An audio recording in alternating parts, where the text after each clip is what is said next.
Oui, bien-aimés dans le Seigneur, nous vous saluons tous dans le nom de Jésus-Christ. Aujourd'hui, nous revenons encore au-devant de vous pour que nous puissions nous exhorter pendant quelques minutes. Avant que nous puissions commencer, nous allons d'abord prier. Seigneur, nous te disons merci pour ce moment. Seigneur, parle à ton peuple, révèle-nous les choses cachées, les choses les plus profondes, manifeste ta grandeur en toutes choses. Et que tout celui qui écoutera notre de cette parole puisse créer un fruit en eux. Tout cela pour la gloire de ton nom. Au nom de Jésus, nous avons ainsi prié. La fois passée, bien-aimés, nous avions parlé du sanctuaire de Dieu. Nous avions démontré que le sanctuaire de Dieu, c'est le lieu où Dieu demeure. Et nous avions démontré dans le livre de Psaume 114 comment est-ce qu'Israël était sorti de l'Égypte, comment il était sorti d'un peuple barbare. C'est ainsi que Dieu a mis son sanctuaire en Israël, c'est-à-dire Dieu est venu maintenant s'asseoir parmi son peuple. C'est ainsi qu'ils ont vu la main de Dieu, ils ont vu des miracles, et la main de l'Éternel était étendue au milieu d'eux pour manifester sa grandeur ainsi que son amour. Là où il y a la présence de Dieu bien-aimé, il doit y avoir des signes. Là où il y a la présence de Dieu, il doit y avoir bien-aimé des choses extraordinaires. Comme nous avions dit que lui, il est omnipotent, omniprésent ainsi qu'omniscient. C'est-à-dire, il agit d'une façon bien-aimée qui doit dépasser toujours l'entendement humain parce que lui, il est la solution à tous nos problèmes. Israël, quand il est sorti bien-aimé, c'est ainsi que Dieu avait ordonné à Moïse, si nous lisons dans le livre de Exode, chapitre 25, à partir du verset 1er jusqu'au verset 9, vous verrez bien aimé que Dieu est en train d'ordonner à Moïse, quand ils sont arrivés dans le désert, afin de lui faire un tabernacle ou bien le sanctuaire, c'est-à-dire le lieu où il devrait se rencontrer avec le Seigneur. La Bible déclare que Dieu, quand il avait appelé Moïse à la montagne, il lui a montré le modèle avec lequel il devrait maintenant construire le tabernacle. C'est-à-dire, Dieu ne vient pas derrière les gens pour qu'il puisse les accompagner. Mais Dieu doit être la source de toutes choses. Il doit être la source du mariage. Il doit être la source de nos travaux, la source de notre pensée, la source de notre raisonnement. C'est ainsi qu'il nous arrivera de réussir dans tout ce que nous entreprendrons. Parce que si nous le mettons au-dessus de tout, c'est ainsi que le monde saura ce qu'il est. C'est un Dieu tout-puissant. Rien ne lui résiste, bien-aimé. Mais il arrive des fois, de gens bien-aimés font des choses, mais il appelle maintenant Dieu pour que Dieu puisse s'y intégrer. À cela, bien-aimé, je crois bien que Jésus-Christ n'est pas Seigneur dans votre vie. Dieu a ordonné à Moïse afin qu'il puisse faire le tabernacle. Le tabernacle, c'était le sanctuaire dans lequel, bien-aimé, les gens devraient rencontrer le Seigneur. La Bible dit, bien-aimé, que dans tout ce que Dieu lui avait ordonné, il lui a montré le modèle. Et ce modèle-là, c'est le modèle qu'il devrait suivre pour que cela plaise à Dieu. Parce que c'est bien lui qui était l'architecte et c'est bien lui qui avait conçu cela. Et Moïse, bien-aimé, avait obtempéré. Il avait obéi à ce que Dieu lui avait parlé. Et comme le désert n'était pas leur destinée, la Bible déclare, bien-aimé, que Dieu avait ordonné que ce tabernacle-là soit portatif.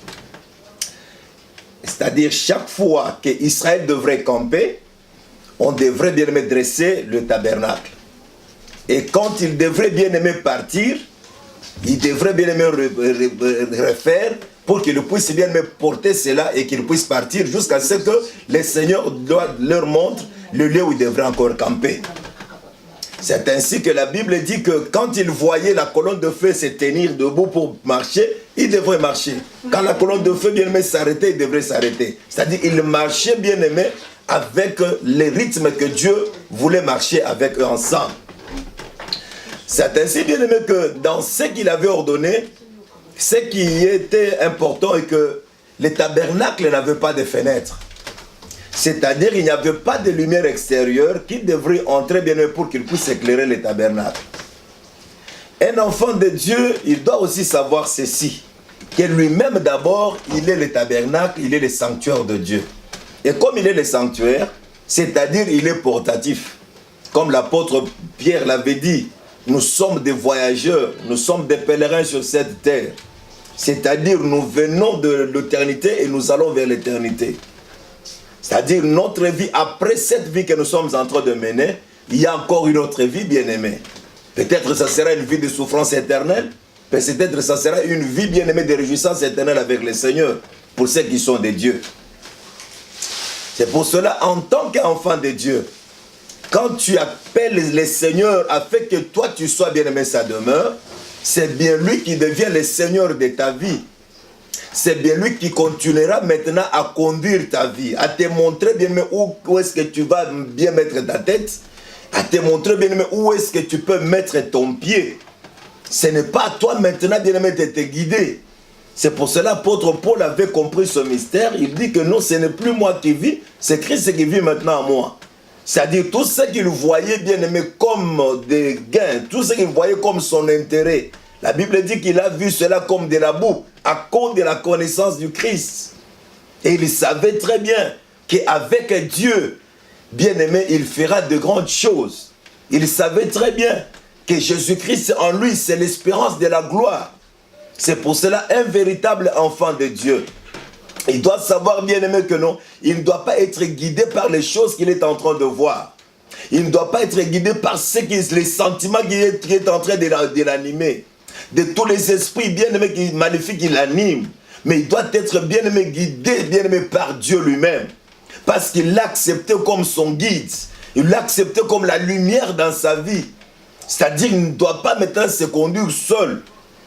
Dans le livre de Jean, chapitre 15, verset 1er, et si vous lisez bien jusqu'au verset 6, la Bible déclare que le Seigneur lui-même, il est le cep. Et nous sommes des serments. C'est-à-dire nous sommes attachés à lui. Et si quelqu'un n'est pas attaché au Seigneur, il ne peut pas vivre, il ne peut rien faire. Peut-être tu peux me dire bien mais que tu fais des grandes choses sans le Seigneur. Je te dis que tout ce que tu fais pour Dieu, tu ne fais absolument rien. Parce que la Bible est en train de dire que sans lui, nous ne pouvons rien faire. Israël marchait au rythme bien-aimé que Dieu lui-même devrait lui amener. Ils étaient en train de voir comment est-ce que la colonne de feu pendant la nuit, comment est-ce que la colonne de nuit pendant la journée était en train bien-aimé de marcher. Chaque fois que la colonne de feu, bien la colonne de nuit s'arrêtait, Israël devrait s'arrêter. Et il devrait rencontrer Dieu dans les tabernacles, c'est-à-dire dans le sanctuaire. Et nous, en tant qu'enfants de Dieu, nous rencontrons Dieu dans notre vie. Dieu n'est pas loin de nous, Dieu n'est pas cherché partout. Dieu, nous devions l'inviter dans notre vie, nous devions l'inviter dans notre cœur, afin que nous puissions marcher avec lui. Et c'était à lui bien aimé de nous conduire en toutes choses. C'est pour cela Moïse, comprenant toujours ce mystère, il avait même dit à Dieu que si tu ne marches pas avec nous, je crois bien que nous ne pouvions pas quitter ces lieux. Parce qu'ils savaient très bien que sans Dieu, ils ne peuvent rien faire. Sans Dieu, ils ne peuvent pas aller loin. Mais avec Dieu, ils peuvent encore aller loin et faire de grandes choses. Israël savait bien aimé qu'ils étaient des passagers. C'est pour cela que nous te demandons aussi, toi aussi en tant qu'enfant de Dieu, toi aussi en tant que frères et sœurs, celles qui ne connaissent pas le Seigneur jusqu'à aujourd'hui, ceux qui n'ont pas encore accepté, ceux qui croient bien aimé qu'ils seront éternellement sur cette terre. Sachez très bien aimé qu'il y a un temps pour toutes choses. Et sachez très bien aimé que nous sommes au temps où nous sommes bien aimés en train de nous préparer à la rencontre du Seigneur. Parce que nous savons très bien que Jésus-Christ vient bientôt. Il y a beaucoup de signes bien aimés sont déjà accomplis. Un enfant de Dieu véritable, il doit chercher bien aimé à tout moment et à tout prix, afin qu'il puisse se demeurer avec le Seigneur et que le Seigneur lui-même puisse le conduire. C'est ainsi que nous avions parlé du sanctuaire de Dieu. Maintenant, aujourd'hui, nous voulons parler, bien aimé, de l'Église. L'Église, c'est quoi? L'Église, bien aimé, ce n'est pas une mutualité. L'Église, bien aimé, ce n'est pas un parti politique. L'Église, ce n'est pas bien aimé un groupe de camarades, de camaraderie. L'Église, ce n'est pas bien aimé un groupe de paresseux, bien de chômeurs. Et l'Église ne peut pas commencer, bien aimé, les gens se rencontrent ensemble et se disent que non, nous voulons maintenant commencer l'Église. Mais l'Église, la Bible déclare, c'est comme Israël qui était sorti, c'est-à-dire c'est un peuple qui est sorti d'eux. C'est un mot bien aimé grec qui dit que sorti d'eux, c'est-à-dire c'est un peuple que Dieu a soutiré du monde. C'est un peuple bien aimé qui est venu vers Jésus. Un peuple qui a invité Christ dans leur vie. Et après avoir invité Christ, ils commencent à se réunir quelque part. Et quand l'église commence bien aimé avec le Saint-Esprit qui est le régénérateur de toutes choses. C'est bien lui bien aimé qui est le soubassement de toutes choses. Si nous lisons dans les livres de Matthieu chapitre 16, verset 18 et verset 19. La Bible dit bien aimé que quand Jésus s'est réuni avec ses disciples, il leur a demandé, qu'est-ce que les gens disent de moi? Tout le monde a dit de sa manière, comme on peut te demander aujourd'hui, qu'est-ce que tu dis de Jésus? Parce qu'aujourd'hui, nous voyons bien aimé, il y a des croyances partout, il y a des églises partout. Tout le monde bien aimé est en train de définir l'église de sa manière. Tout le monde est en train de parler de Jésus-Christ de sa manière. À tel point que le nom de Jésus-Christ vient d'être effacé dans beaucoup de nos églises. Et maintenant, ce n'est que le Dieu du pasteur, ce n'est pas Jésus-Christ. Or, ce que nous devions savoir est que la Bible déclare il n'y a qu'un seul nom qui a été donné, bien-aimé, au monde pour que les gens, bien-aimés, il a vu, pour que les gens soient sauvés. Ce n'est que le nom de Jésus-Christ. La Bible dit que c'est le nom qui a été élevé au-dessus de tout nom, afin que tout genou fléchisse devant ce nom-là. Et c'est Jésus-Christ même qui est l'intermédiaire entre nous et Dieu. Il n'y a pas un autre intermédiaire pour arriver en Christ, afin que Christ pour arriver à Dieu. Il est arrivé qu'aujourd'hui, bien aimé, les gens ne connaissent pas pourquoi ils ont cru au Seigneur. Ils sont bien aimés loin du Seigneur. Pour qu'ils arrivent au Seigneur, il faut qu'ils puissent passer par une autre personne. Ce n'est pas ce que la Bible dit. Et l'église ne peut pas commencer, bien aimé. On se met, on dit qu'on n'a pas à faire, on commence l'église. L'église ne peut pas commencer, bien aimé, parce qu'on ne te donne pas la chair pour que tu puisses prêcher.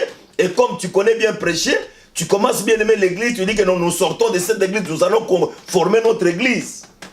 L'église n'est pas bien aimé quand pendant la nuit, tu dors bien aimé, tu te réveilles, tu dis que je voyais que j'étais devant les gens en train de prêcher, tu commences l'église. Non, l'église ne peut pas commencer de cette façon-là.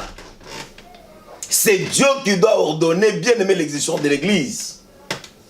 En posant cette question, les gens ont dit que d'autres disent que tu es Jean-Baptiste, d'autres disent que tu es Moïse, tu es prophète, tu es Élie. Il leur demande, mais maintenant pour vous, que dites-vous que je suis? La Bible dit que c'est ainsi que Pierre lui dit que non, toi tu es le Christ, le Fils du Dieu vivant. Et en cela, bien aimé, Jésus-Christ lui a dit, je sais que toi tu es Pierre. Tu ne seras jamais appelé encore Simon, tu es Pierre. C'est-à-dire il a quitté de la poussière, il est devenu maintenant une pierre que le serpent ne peut pas avaler, qui doit écraser les serpents. Et Jésus-Christ lui-même dit que sur cette révélation sur Christ, c'est là où maintenant je bâtirai mon église. Sur ce roc, c'est là où je bâtirai mon église. Et il dit que le porte des séjours de mort ne prévendra pas contre l'église, c'est-à-dire ne peut jamais tenir devant l'église. Or, quand on parle du séjour de mort, nous savons très bien, bien aimé, que c'est là où, bien aimé, tout est fini. C'est là où les diables mettaient, bien aimé, ses racines. Et c'est là où, bien aimé, quand on entre, on ne sort pas. Mais l'église est capable d'ouvrir ses portes pour faire sortir les gens qui sont dans les séjours de mort. Et qui sont dans les séjours de mort aujourd'hui? C'est tous ceux qui ne connaissent pas le Seigneur Jésus-Christ. Malgré qu'ils sont en train de vivre, ce sont des victimes. C'est-à-dire qu'ils sont en train déjà de vivre les deux mondes à la fois. Ce sont des gens qui doivent maintenant croire au Seigneur. Mais pour qu'ils croient au Seigneur, bien-aimé, il faut que maintenant qu'ils puissent sortir, bien-aimé, du monde, pour qu'ils viennent vers le Seigneur Jésus-Christ.